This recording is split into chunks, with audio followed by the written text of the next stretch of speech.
So thank you so much, sir.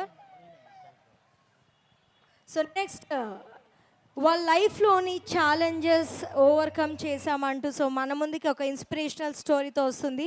So Beulah, let me call upon Beulah on to the stage.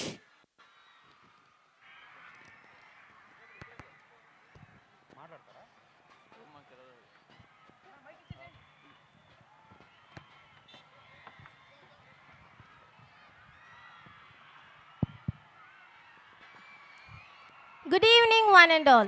This is our Beaulah Road studying 10th standard in Bright Stars High School, Aiza, Jogolamba, Gadwal district. Now I am going to recite the lesson Attitude is Altitude from 10th class English reader. Attitude is altitude. Imagine having no arms to stretch in the morning to help you scratch that itch, to allow you to wrap your arms around your loved ones. Imagine having no legs to kick pebbles down the street, to walk or run to bicycle or skateboard, or get you from point A to point B. Then, imagine both at once, which is what Nick Vijay has faced his whole life. Have you heard something like this before? Nick Vijay was born with no arms and legs, but he doesn't let the details stop him. The brave 26-year-old, who is mainly a torso, plays football and golf, swims and surfs, despite having no limbs. Nick has a small foot on his left hip, which helps him balance and enables him to kick. He uses his one foot to type, write with a pen, and pick things up between his toes. I call it my chicken drumstick, Joker Nick, who was born in Melbourne, Australia, but now lives in Los Angeles. I'd be lost without it. Due to his faith as an evangelical Christian, Nick has chosen to remain a virgin until marriage. He is very modest, but he gets marriage proposals from women all the time, said Nick's friend and publicist Steve Apple from Los Angeles. He would love to get married and start a family, but he is waiting for the right girl to come along. Water sports aren't Nick's only thing. He also plays golf with a club tucked under his chin and is a huge fan of the English Premier League. Nick's parents decided not to send him to a special school, a decision he said was very hard for him, but which may have been the best decision they could have made for him. When Nick was born, his father was so shocked that he left the hospital room to vomit. His distraught mother couldn't bring herself to hold him until he was 4 months old. His disability came without any medical explanation, a rare occurrence called phocomelia, and Nick and his parents spent many years asking why this cruel trick would happen to them. My mother was a nurse and she did everything right during pregnancy, but she still blamed herself, he said. Nick's father was a computer programmer and he taught his little son how to type with his little toe. His mom invented a special plastic device that meant he could hold a pen and pencil. Despite the risk of being bullied, his parents insisted Nick on attending mainstream school.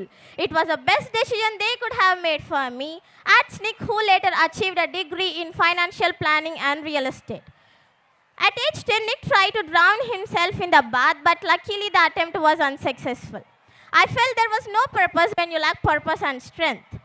When I was 13, I read a newspaper article about a disabled man who had managed to achieve great things and helped others, said Nick.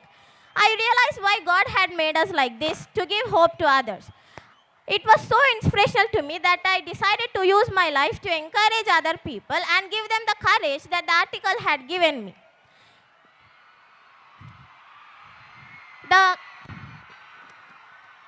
The problems in our life are there to run us over. They are there to strengthen us. And once I was in a car and a girl at traffic lights was looking at me interestingly. So I decided to do a 360-degree spin in the car seat to freak her out. Her face was like, "Oh, what is going on?" and she sped off really quickly. And Nick began to travel the world, and in 2008 he went to Hawaii and met surfing master Bethany Hamilton, who had her arm bitten off by a shark. She was amazing, said Nick. She taught him how to surf. He was terrified at the first, but once he got up there, it felt absolutely fantastic, and he got some waves pretty well. Nick began to learn how to do the 360-degree spin on his boat, a feat that got him on the cover of Surfer magazine within 48 hours. If I fail, I try again and again and again and again. If you fail, are you going to try again? The human spirit can handle much worse than we realize. It matters how you are going to finish. Are you going to finish strong? If I can encourage just one person in this world, then the job in this life is done, said Nick. Thank you. So thank you so much, Beaulah, for sharing. So next, I would like to invite Manisha Sultana onto the stage to share her inspirational story.